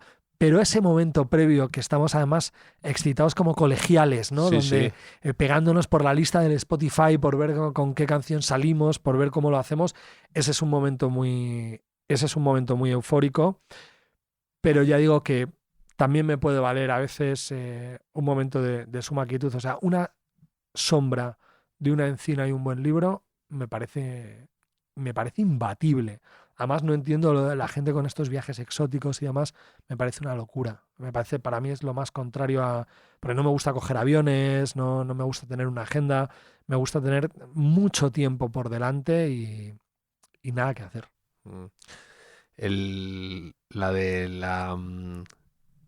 La imagen de personas nerviosas, eufóricas antes de un viaje también, ¿saben? A mí me gusta fijarme en aeropuertos, ¿no? Los chicos que van de viaje de campamento de verano, que están tremendamente nerviosos, que van como un enjambre de por ahí de abejas zumbando. Me da felicidad también. El primer viaje que se van al extranjero, me produce ternura y me gusta. Y luego tus imágenes de felicidad perfecta me parecen muy evocadoras, salvo lo de viajar con guitarritas, ¿eh? Además varias, he dicho, varias sí, bueno, varias guitarras. Eso puede ser una pesadilla para mucha gente. El que saca a tocar Wonderwall de repente, ¿no? Sí, el pantomima full. Evolucionemos. Nosotros afortunadamente tocamos todos, nos gusta tocar, nos gusta la música. A lo mejor desde fuera, seguro que desde fuera. ¿Tú qué tocas? ¿Tú que tocas la guitarra? Sí. ¿Cuál es tu canción? No, va cambiando, además lo de la canción es un horror. A ver, eso pasaba más antes. Cuando uno aprendía a tocar una canción difícil, ¿no? Y entonces ese era el gran momento que abusaba de ella. Pero es verdad que ya hace mucho tiempo y es la prueba de cómo uno se instala también en lugares donde ya no aprende canciones nuevas, ¿no? Y entonces sigue tocando las canciones de entonces, que es una cosa de nuevo que pasa mucho con los amigos, que no es que sean los amigos de la infancia, es que son los amigos con los que te comportas como te comportabas cuando eras adolescente. Entonces, sí, visto desde fuera de ser como una jaula de monos, ¿no? O sea, sí. Porque es que es gente... Que recuperáis roles del pasado. Es como un disfraz que te pones, sí, ¿no? Completamente. Este soy yo con mis amigos de toda la vida y que... Y además echando chatarra por la boca, que es como si le limpias el aceite al coche. Quiero decir, o sea, depurando, ¿no? Tienes como los 3 días de depuración de venir. Es verdad que muchos tienen trabajos muy exigentes, muy estresantes. Y entonces ese momento de descompresión, de Es que no quiero entrar en detalles, pero quiero decir, son escenas cotidianas dantescas. No vistas quieres entrar desde en fuera. detalles, pero solo podemos decir que si alguien dice ahí poner en el centro, sale expulsado de la casa completamente. Sale por el acantilado, ¿no? Sí, pero que se parece más eso a una reunión de chavales de 15 años que a de gente adulta. Pero no vas a contar una canción que te guste tocar la guitarra. Una. A Diego Garrocho, que le gusta tocar la guitarra. O sea, No, porque de verdad es cambiante, ¿eh? Además ahora me ha dado por tocar el piano, que además he descubierto que en la universidad hay un piano de cola en un sitio donde uno puede entrar a tocarlo, no diré dónde. Y ahí lo que me gusta mucho es tocar canciones de Nick Cave. O sea, el ser capaz de escuchar una canción de Nick Cave y tocarla regular, pero tocarla y que suene, a mí eso me hace muy feliz. Aquí también tienes un artículo dedicado a Nick Cave, ¿no? Sí, Nick Cave o La Tristeza, ¿no? La Tristeza. Sí. Entonces yo creo que ahora estaría más en el momento... Que es muy duro. Justo, mira, acabas de decir la palabra, que Nick Cave tuvo un hijo que se le cayó por un acantilado. Justo. Sí. O sea, Porque... muy trágica, el pobre... Vaya, ¿cómo se recupera uno de eso, no? Que además había tomado algo, no sé qué, y que fue un mal viaje de estos y que se cayó por un acantilado, dicen. Pues, fíjate, en canciones, por ejemplo, la canción que le dedica a su hijo, Waiting for You, me parece que es una canción que al piano además es sencillísima de tocar. Es una canción muy bonita. Muy bonita. Y además que entra en un bucle, tiene un estribillo que además le falta llorar a Nick Cave en la versión en directo, por lo menos que tiene grabada a piano, es que casi le intuyes el llanto. Y me parece una de las cosas más emocionantes de tocar en un piano, que además es muy bonito como algo tan sencillo, que es la potencia que tiene a veces la música, ¿no? O sea, que dos acordes menores muy sencillos te pueden introducir o inducir un estado de tristeza y de ánimo muy concreto. ¿Y cuál dirías que es tu mayor miedo? Pues mi mayor miedo, afortunadamente, no existe ya, porque durante mucho tiempo, esto también te va, yo creo, te va a hacer gracia porque no te lo vas a creer. Mi mayor miedo era no poderme dedicar a lo que soñé toda mi vida con ser, pero partía de un miedo que era ser profesor de filosofía en la universidad, pero partía de un miedo que era todavía más atávico y más raro, y es que yo tenía miedo a la indigencia. Pero real, o sea, esto no es, no tienes miedo a no tener una vida próspera, no, yo tenía miedo a la indigencia real, y yo creo que además por eso trabajé de una manera tan obsesiva y sigo trabajando de una manera tan obsesiva. Y esto tiene que ver con historias de infancia muy normales, y mi hermana era como muy responsable, era mayor que yo, y entonces siempre me marcaba y me decía, tienes que portar bien, porque si no te van a pasar cosas. Y entonces en ese pasar cosas yo estaba convencido, es una cosa muy... Mi hermana, que es encantadora, o sea, que le estoy imputando aquí un daño irreversible de infancia, pero yo realmente pensé que tenía que apostarlo todo al esfuerzo y al trabajo, y eso hace que cuando yo estaba doctorándome o cuando estaba iniciando mi carrera académica, al mismo tiempo yo llevaba un plan A, un plan B, un plan C y un plan D, y he tenido la suerte que se han cumplido todos hasta el momento de ya tener que decir a cosas que no, y no caerme y ya llevar una vida desafortunadamente consagrada al trabajo, que como te digo, no me gusta nada. Pero no me gusta nada incluso escribir. Yo odio escribir, y esto hay gente que no se lo cree, que cree que es una impostura, pero lo paso fatal. O sea, me descojona el día si tengo que hacer una columna el rato de antes. Es como que no quiero, que quiero estar solo, quiero estar a mi aire, porque lo paso francamente mal. Entonces mi miedo original era ese, mi miedo era a la indigencia, a ser indigente, a no poder tener un buen trabajo. Y afortunadamente ese miedo pasó, y eso me ha hecho vivir ahora de una manera más libre. Me gustaría tener o imaginar miedos a las enfermedades y demás, pero no los tengo. Sí, no, porque yo eso lo puedo comprender, ¿no? Cuando tus miedos son cosas que dependen de ti. O sea, todos tenemos miedos, pero claro, que te pase una enfermedad o algo así, pero eso no depende tanto de ti. Lo que depende de ti es lo que te produce terror, que es lo que dices tú, no generar o no poderme dedicar a lo que me gusta porque es imposible, porque va a llegar un momento que tengo un muro en el que no puedo, no genero, no ingreso, no hago que esto sea de algún modo fructífero. Y eso sí que produce terror, el no lograr eso. Sí, en mi caso además una relación con el trabajo absolutamente patológica, pero absolutamente patológica, de trabajar muy por encima de lo que sería recomendable, y de llevar una vida que no recomiendo a nadie, que es una vida consagrada al trabajo, y donde ahora lo hago de una manera, también trabajando mucho y teniendo horarios exigentes, Ahora lo hago de una manera más grácil y ahora es una opción libre. Durante un tiempo no fue una opción libre, formaba parte de una obsesión. Y por eso lo de la guitarra y el piano, ¿no? Es tu plan D y tu plan E, ¿no? Sí, para ganarme la vida. No, pero por Un ejemplo. músico ambulante era tu plan D, tocando canciones de Nick Cave y de Fito y los Fitipaldis. No, pero el descanso, tocar un instrumento musical, por ejemplo, sí genera espacios de descanso muy concretos, donde la cabeza se te va a un sitio donde descansas de una manera, bueno, que yo creo que, no, a lo mejor la gente que hace muchísimo deporte lo experimenta igual, pero a mí sí me gusta, por ejemplo, tener siempre una guitarra a mano, tener un piano a mano, ahora no lo tengo, pero cuando lo he tenido me ha gustado mucho porque lo tienes y lo tocas, y entonces y además me gusta mucho lo de tocar 5 minutos, o sea, al contrario de la gente que practica mucho y practica durante horas, a mí me encanta como lo de estar siempre permanentemente con un instrumento a mano. ¿Y un rasgo que no te guste de ti mismo?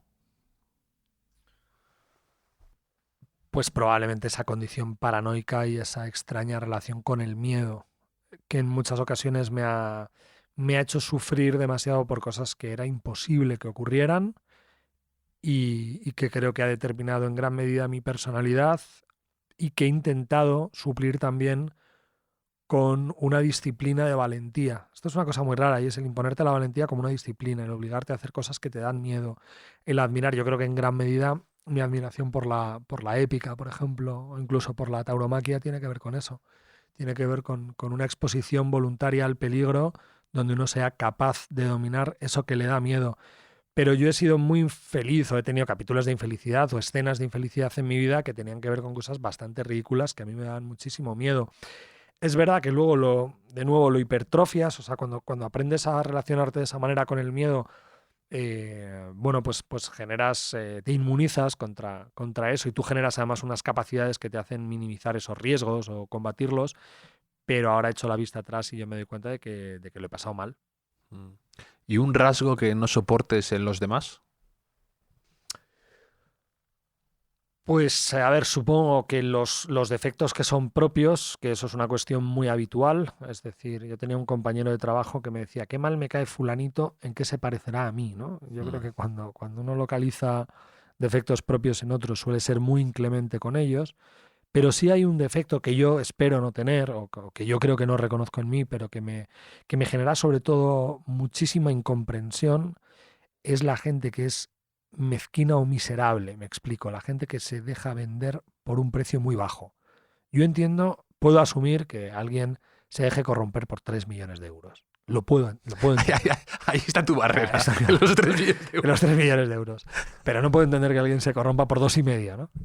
No digo de broma, ¿no? Pero no entiendo, es decir, ahí no hay un desafío, digamos, conceptual a esa experiencia del mal, porque uno entiende que se está corrompiendo por 3 millones de euros. Y entonces ahí hay una ponderación de bienes y de daños donde alguien decide, efectivamente, cometer un mal por 3 Y millones de dices, euros. se acabó la indigencia que me está acechando, Claro. entonces 3 millones de euros pongo esto en renta fija y tal. Y con eso puedo funcionar. Pero lo que no entiendo es esa mezquindad donde la gente es capaz de perder la dignidad a cambio de absolutamente nada. Y eso lo veo y lo vemos todos en varias ocasiones. Y no sé si eso es lo peor del mundo, pero a mí me genera una incomprensión absoluta. O sea, no lo puedo entender, no lo puedo concebir. El que haya gente que a cambio de nada sea capaz de dilapidar su prestigio personal, porque además son cosas que en ocasiones se ven. Lo vemos, por ejemplo, volviendo a un plano que recurro a él simplemente porque es público y lo podemos ver muy bien, ¿no? Cuando uno ve a políticos, sin dar signos, pero los hay en un signo y en otro, matándose por una silla que ya no existe o por un botín que ya no existe, ¿no? Y dices, pero estos dos seres humanos que se están matando y que están exhibiendo sus miserias en público, ¿se dan cuenta que el botín por el que efectivamente están haciendo esto tan ridículo sencillamente es inexistente? Y un amigo me ponía el ejemplo de, hay un vídeo en YouTube que son 2 ratas pegándose por un churro y con Linkin Park de fondo de música. No, joder, pero es que las ratas se están matando por un churro y es que un churro para una rata es un botín son 3 millones de euros. Claro, o sea, es como es un alimento de tu tamaño, de tu porte. Pero es que yo he visto a gente, y todos lo hemos visto, destrozarse a cambio de nada o a cambio de algo ridículamente pequeño. Entonces eso, no sé de verdad si es el peor mal, pero a mí me genera esa sorpresa, esa perplejidad casi epistemológica de no entender por qué demonios lo hacen. Otras formas del mal los puedo entender, no las voy a comprar, no las voy a celebrar, pero me resultan comprensibles. Y hay un tema que yo he hablado contigo que te interesa y te gusta, que es el fracaso, la idea del fracaso. Y te quería preguntar por qué, y luego también, por otro lado, entonces, ¿cuál es tu idea del éxito? O sea, ¿cuál es tu idea de éxito? Jo, qué complicado, porque si tuviera una idea de éxito estaría invirtiendo esfuerzo en conseguirla.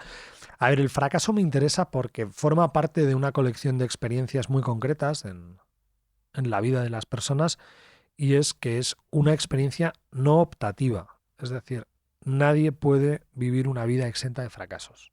O sea, tú puedes decidir no ir nunca a Noruega, puedes decir incluso no volver a montar nunca en avión, puedes hacerlo. Puede ser como Bergkamp, ¿no? No. Sí, fobia a los aviones. Y es verdad que es una extravagancia, pero bueno, uno puede pautar en su biografía determinadas experiencias que anula y que va a decir, o no vas a volver a comer carne nunca. Pues eso, oye, es una decisión que entra dentro de tu rango de soberanía. Sin embargo, el fracaso no es así. Uno no puede decir, no voy a volver a fracasar nunca, porque es absolutamente imposible. Es decir, el fracaso acontece en ese margen donde uno no decide, donde la vida se nos desencuaderna en contra de nuestra voluntad. Entonces, digamos, esa ruptura, ese lugar donde la realidad acontece más allá de nuestro dominio, de nuestra voluntad, a mí me interesa. Y me interesa, creo que incluso hay un metafísico que es relevante, que es ese espacio de realidad que es ajeno al dominio o a la voluntad de los seres humanos. Entonces, solo por eso me parece que el fracaso puede y debe estudiarse y que entra en algunas cosas. Luego también creo que somos sujetos morales o hay una especial dignidad en el fracaso, porque hay veces que fracasamos simplemente porque no estamos dispuestos a todo por una victoria. Y eso también, de nuevo, ¿no? Inaugura un escenario especial para los fracasos, que no son exactamente fracasos voluntarios, no estamos fracasando porque queramos fracasar, pero sí podríamos habernos granjeado una victoria, pero hemos decidido respetar una regla o respetar un código o no hacer determinadas cosas, y eso nos ha llevado a una derrota o a un fracaso. Entonces, ese fracaso es uno de los escenarios de especial dignidad para los seres humanos, y por esa parte me interesa. Y sobre qué demonios signifique el éxito, yo creo que un éxito, o para mí vitalmente un éxito, una familia funcional me parece un éxito, me parece un milagro, ¿no? Lo hablaba precisamente con una amiga que había sido capaz de montar una familia funcional. Y yo eso a mis 38 años no he sido capaz de hacerlo, ¿no? Lo he disfrutado en mi casa, yo tenía una familia muy funcional en el sentido más ordinario, sirviéndome de la polisemia de ordinario. O sea, es que es súper normal mi familia, ¿no? No hay magia, no hay cosas especiales, ¿no? O sea, pues la familia arquetípica, funcional, pero en esa funcionalidad asquerosamente normal. Me he beneficiado de ello, y para mí un sueño sería ser capaz de poder montar una familia feliz, entendiendo por una familia feliz una familia, por ejemplo, donde el perdón juega un papel, ¿no? Como decíamos antes, una familia feliz no es una familia que tiene que tener necesariamente un adosado en Pozuelo, ¿no? y jugar al pádel los domingos por la mañana. Una familia feliz es una vida que asume que hay dramas, que hay dolores, pero que entre todos somos capaces de generar una manadita de seres humanos que caminan juntos. Creciste en una familia normal y ordinaria y le salió un hijo que toca Nick Cave canciones depresivas al piano, ¿eh? Bueno, hago cosas mucho peores, eso no es lo que más le preocupa a mi madre. Ver vídeos de ratas peleando por un churro. Sí. Y un talento oculto que tengas, una cualidad secreta de Diego Garrocho, algo que digas, mira, esto se me da especialmente bien y no sé por qué, y no lo daba la importancia suficiente, pero luego, por comparación, he dicho, esto a mí se me da bien. A mí normalmente se me dan bien cosas inútiles. Me encantaría que se me dieran cosas que pudieran monetizarse, ¿no? Como dicen ahora los emprendedores. Lo de la indigencia. Tienes aquí tengo ahí un drama gordo. Nada extraordinario. Creo que lo único que se me da como bien, de nuevo, en ese orden de inutilidades, graciosamente bien, porque no he hecho nada para hacerlo, y sí creo que francamente se me da bien, es imitar. Imitar acentos, imitar personas. ¿A quién invitaste el otro día? Tú y yo estábamos, invitaste a alguien, lo clavaste, no me acuerdo quién. Lo clavaste y dije, mira, me ha salido perfecta. Sí. Muy espontáneo y lo clavaste. Sí. Imito, es que o sea, está mal decirlo, pero sí que, digamos, o sea, soy capaz de reproducir sonidos que escucho y soy capaz de reproducir acentos. Y algunos acentos, además, no los más visibles, ¿no? Sino el colombiano, por ejemplo, se me da muy bien, ¿no? El acento rolo, el acento de Bogotá lo puedo hacer a un nivel muy... No lo voy a hacer aquí. No, porque no es natural. Claro, eso. Pero a un nivel preocupantemente aceptable. Pero más en Colombia hay muchas diferencias. Pero claro. El costeño, el de Medellín. Sí. Sí. Y entonces yo ahí me eres como el de Loca Calle de Policía, ¿no? Que imita sonidos. El de los ruidos. Efectivamente. Pero yo creo que eso... A ver, eso en el colegio te da mucha popularidad, seguro. Eso en el colegio es un salto diferencial, el que sabe imitar. Sí, bueno, y en el trabajo... Yo he llegado a llamar a compañeros de trabajo con otros, haciéndome pasar por autoridades académicas y haciéndoselo pasar mal al que llamábamos. Es que eso... Sí. Y eso es divertido. Siempre hemos confesado, ¿eh? O sea, no hemos dejado la mentira. Una semana al otro sin poder dormir. Sí, no, nada. Pero sí me acuerdo, es que lo hemos hecho. Y es divertido. O sea, ese tipo de gamberradas me interesan. Y... Otra pregunta que me gusta hacer, ¿te consideras alguien con buena memoria? Y si consideras que hay que tenerla para escribir. Tengo una memoria muy indómita, lamentablemente, es decir, es muy caprichosa. Me puedo acordar de detalles y de cosas muy remotas y recordarlas como si fuera ayer, cuando las hubiera aprendido, pero cada vez tengo una memoria más descontrolada. Tengo una muy buena memoria, que yo creo que esto viene dado por mi profesión, por dar clase, como muy a corto. O sea, tú me das un folio lleno de fechas y me dices tienes que dar una conferencia en media hora y te voy a clavar las fechas, pero 3 horas después no me voy a acordar. Y digamos, esa disciplina se la ha conservado, pero cada vez tengo una memoria más caprichosa y cada vez me doy cuenta, esto es una cosa que además me enerva muchísimo, que es que el estudio cada vez me cunde menos o de una manera más remota. Yo antes estudiaba y me acordaba y fijaba de una manera muy estable los contenidos que estudiaba. Ahora puede que estudie más que nunca, o sea, le dedico muchas horas a la lectura y al estudio y me cunde muchísimo menos. O sea, libros que he leído y no me acuerdo de haberlos leído, no me acuerdo de qué iban, o tener que tomar apuntes sobre apuntes. O sea, noto que como que se me va de las manos. Entonces no estoy en una pérdida cognitiva, no es que esté mal ni que me esté pasando nada, pero cada vez me parece, el baúl de mi memoria cada vez me parece más ingobernable. Y eso me endemonia mucho porque sí que, bueno, porque es una manera de no rentabilizar esas horas de estudio. Hay quien te dice que sí, que en el fondo las vas colocando en lugares que luego son muy sencillamente activables, pero me da mucha rabia. Y pues mira, hablando de memoria, ¿te acuerdas? Y de nostalgia, que es muy tú. ¿El primer disco que te compraste con tu dinero? ¿Que fuiste a comprar?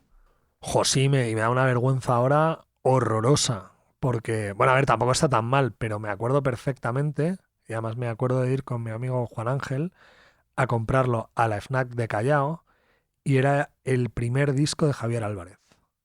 Hombre, Javier Álvarez era bueno, el de Sunset Boulevard. No, ese es el segundo. Este era uno que tenía una franja blanca arriba y luego él salía como con un jersey o azul o lila. Y, o sea, era bueno. Lo que pasa es que yo le pegué, que es una cosa que me da mucha vergüenza ahora, le pegué de una manera absurdamente dura al universo cantautor, que es una cosa que yo no me perdonaría, vamos. O sea, que le prohibiría a mis hijos abandonarse a ese castigo, a esa tortura. Es verdad que aquel, bueno, era un disco muy de aquel tiempo, ¿no? Pero sí, yo creo que, vamos, seguro, aquel fue el primer disco que yo compré con mi dinero. A Javier Álvarez creo que le descubrieron tocando en El Retiro. Sí, la anécdota que contaban era esa. En una época, ¿no? Muy de aquello, de Ya Baila Sola, de gente que tocaba o en El Retiro o en sitios muy pequeños, ¿no? Lo del el propio Quique González en el Rincón del Arte Nuevo, o sea, un universo de cantautores que afloraban, donde había ya un umbral de dignidad un poco mayor, que eran los que tocaban con acústica, que eso ya era un poquito más sofisticado, y no iban con guitarra española, que eso ya era como el sótano del cantautorismo, ¿no? Porque se parecía más a la generación de nuestros padres. Sí, entonces, la historia esa de cortar con el hacha el amplificador a Bob Dylan, ¿no?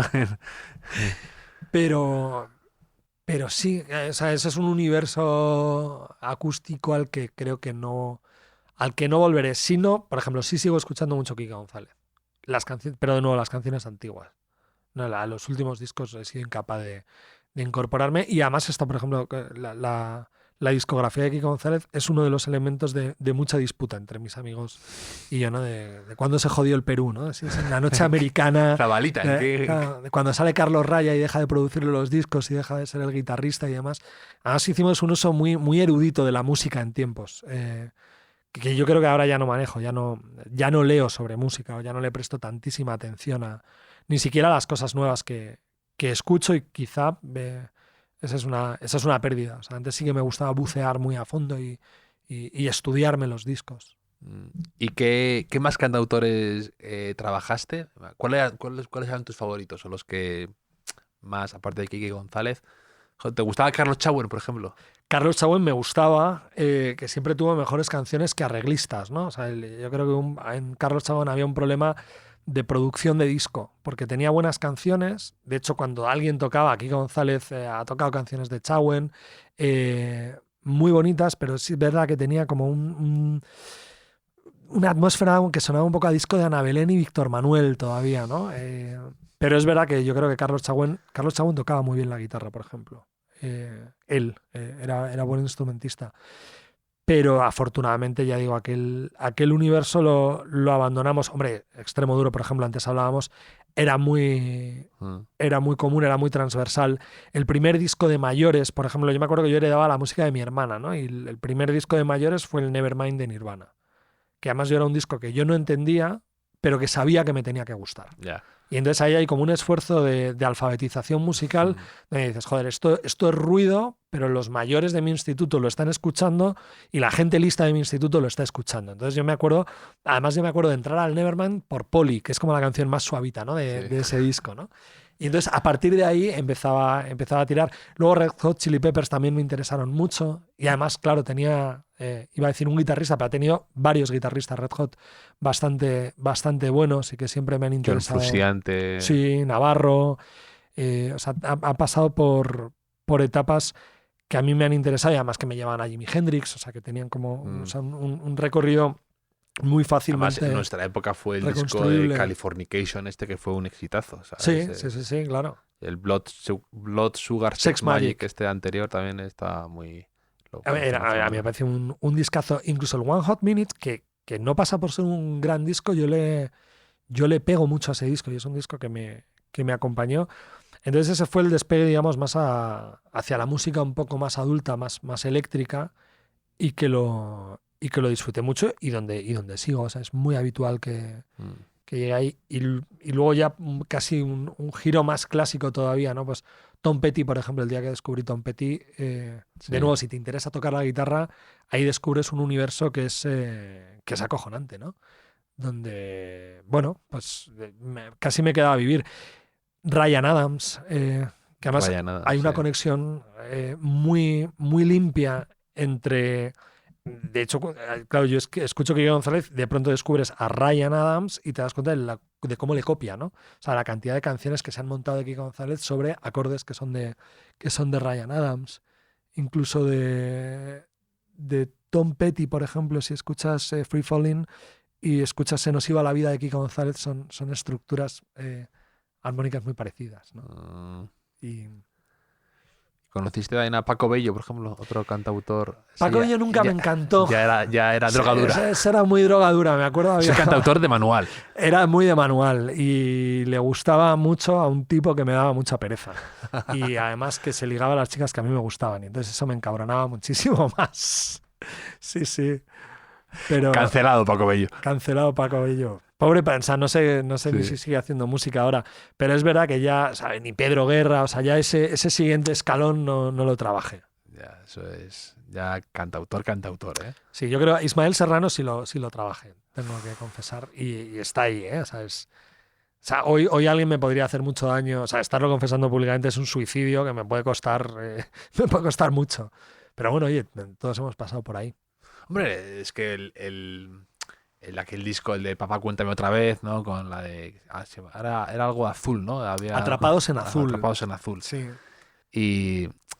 Sí, otra que hacía una comparación entre los grises y los policías municipales de los 90. O sea, es que antes hablábamos de la revolución de nuestros padres, ¿no? El propio Papá Cuéntame Otra Vez. Es que es eso. Y también tú aquí más o menos haces un poco, cuando hablas de lo de la... Hay gente que es clásica hasta las revoluciones, hay un paralelismo cuando hablas de que bajo los adoquines no había arena de playa, ¿no? Pues un poco... No, claro, es como, joder, hay que salir de ahí, ¿no? Es que luego decimos de los neocarlistas, ¿no? Pero que es que, claro, seguir instalados en revoluciones antiguas, con todo el respeto lo digo, ¿eh? Y desde Sí.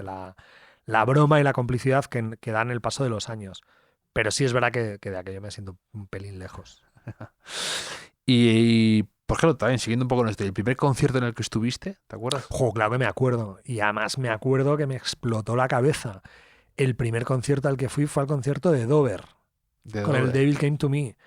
Y además como pollo familiar de si podía o no podía ir, de encontrar un adulto, de cómo hacerlo en el extinto pabellón de la cancha de baloncesto del Real Madrid de la Ciudad Deportiva. Oh.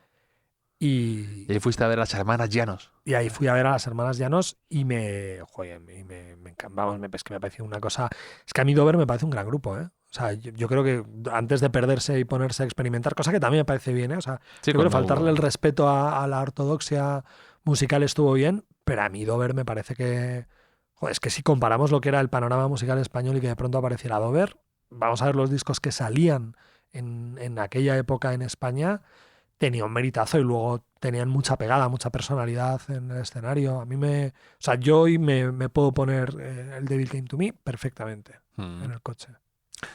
Y un último gran viaje que hayas hecho. Con una excusa académica y por causa académica tuve que volver a Boston, que es el lugar donde yo hice 2 estancias de investigación en mi periodo doctoral, y tuve que volver a Boston y fue muy especial.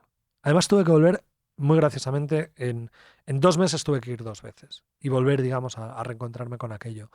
Y Boston es una ciudad de la que yo soy un fanático absoluto, me parece que es la gran ciudad de Estados Unidos, uno de los pocos sitios donde viviría de Estados Unidos. Esto es injusto, hay muchas ciudades de Estados Unidos que me gustan, pero Boston para mí es uno de los lugares donde he sido más feliz en mi vida y volver allí fue muy especial. ¿Y la primera película que quisiste ver 2 veces en el cine? ¿Que quisiste volver a pagar la entrada para o llevar a alguien o querer volver a entenderla o verla? Eso no lo he hecho jamás. ¿No he hecho nunca? No. ¿Y una película que ya has visto muchas veces, de manera repetida?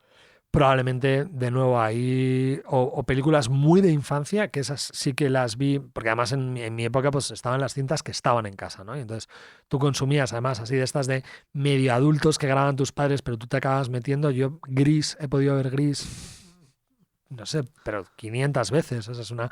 Precisamente porque debía ser esa película que pudieron grabar mis padres y que, claro, ellos luego grababan otras cosas, pero que me parecían aburridas. Pero a mí Gris me gustaba mucho porque siempre me han gustado muchísimo los coches. El momento de la carrera de coches de Gris me parecía una cosa espectacular. Y luego probablemente, en esto soy muy poco original, una película a la que vuelvo, y además a la que vuelvo como a los grandes libros, porque en cada visionado descubro algo novedoso, es la trilogía del Padrino. Y además me está tocando, o sea, en este momento del año estoy ya hablando con quién la puedo ver, con quién me junto para meternos la del tirón y hacer un poco, recrear la experiencia, porque me parece... Pero bueno, es que es un lugar que es rabiosamente común y poco interesante por este motivo. Es que no es exactamente una película, ¿no? Yo creo que casi más que El Príncipe Maquiavelo, el gran tratado sobre el poder es la trilogía del Padrino.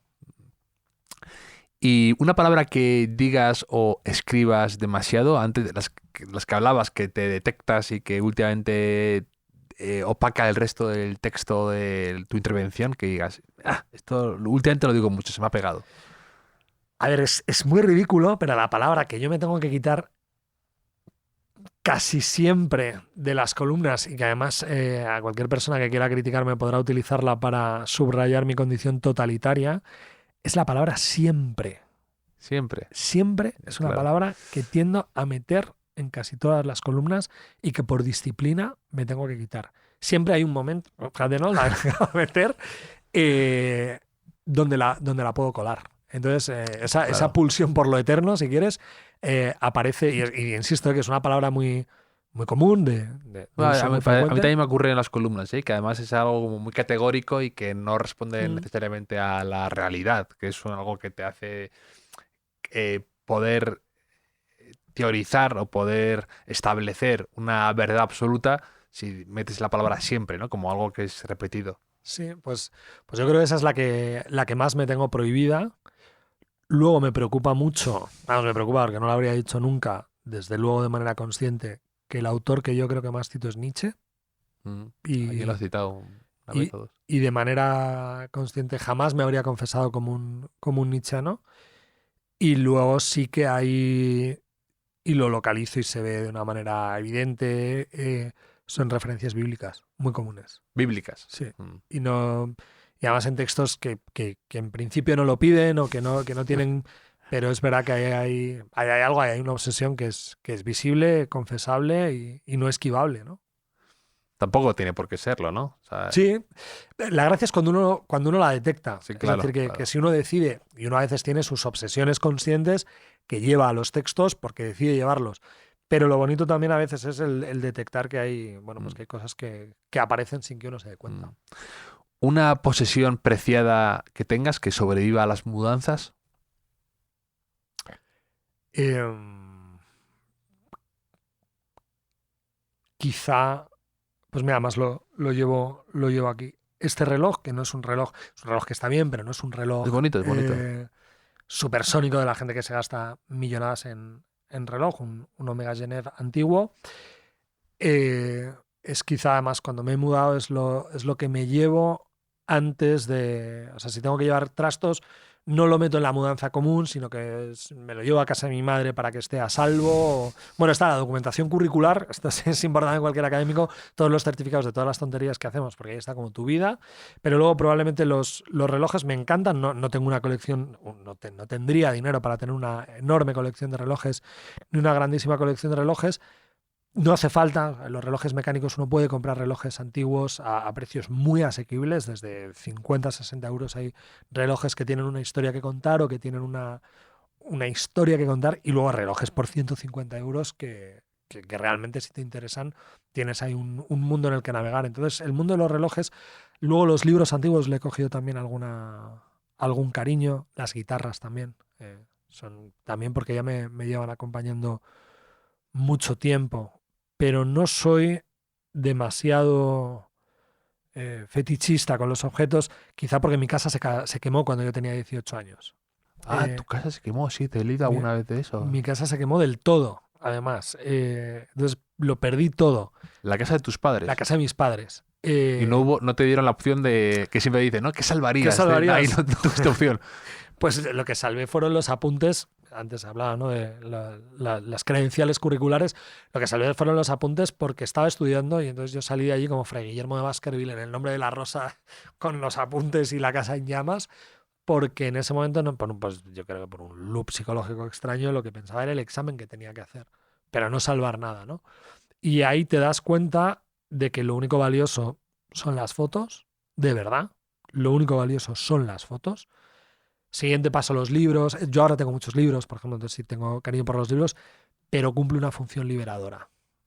Sí, sí. Perderlo todo. Como cuando a mí me ha pasado con el móvil que no hace años que no hacías una y que no tenías ni la agenda ni nada y dices, bueno, de repente te da una extraña sensación de paz. Sí, o como los ordenadores, la gente, ¿quieres que te prevuelque lo que tienes? No quiero nada, quiero empezar de cero. Tabula rasa. Tabula rasa, efectivamente. Y te sientes, o sea, es muy liberador y te das cuenta de nuevo de los anclajes a veces ridículos que tienes sobre cosas que no deberían estar y además que abre espacio, o sea, todos son compartimentos más o menos estancos y liberarte de esas cosas te abre espacio para otras que quizás sean más valiosas. Entonces hoy con las fotos puedes ir a cualquier lado. Un punto de inflexión en tu vida, un momento en el que tuvieras que tomar una decisión y vieras que un camino se bifurcaba. Hombre, para mí fue una liberación definitiva y un cambio en mi biografía el día que yo consigo una plaza como profesor permanente en la universidad. Sí, donde además gano una libertad para todo. Que además nunca estaré ni lo celebraré lo suficiente. Es decir, para escribir, para pensar, para vivir. Cuando ahora hay quien se queja y señala, es que ahora los jóvenes quieren ser funcionarios, pues yo no lo sé, pero yo desde luego lo quise y para mí fue comprar mi carta de libertad. Además en un trabajo tan bonito como afortunadamente lo es el mío, que me permite después también, pues es una gran plataforma para después moverte hacia otros lugares, pero yo creo que ese es un momento marcado en mi biografía y por el que trabajé además además de manera obsesiva y monofocal durante 15 años. ¿Y un mentor que hayas tenido que te haya abierto camino y te haya enseñado cosas aparte de Javier Álvarez?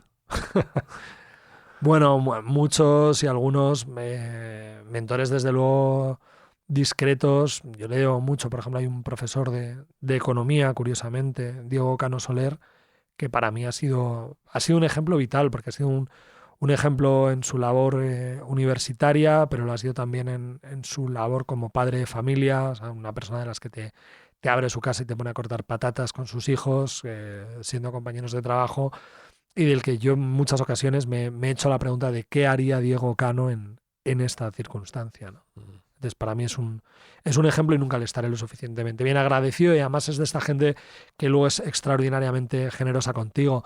En esa generosidad, además sin ninguna motivación, ¿no? Sino puramente gratuita, hasta el punto que somos de disciplinas disjuntas, que no podemos colaborar académicamente juntos, porque luego mentores en el ámbito de la filosofía, muchísimos, ha habido muchísima gente que ha sido muy generosa conmigo, pero siempre me ha parecido más bonito esa cosa insólita de alguien de otra facultad, y me ha hecho muchos favores, muchos.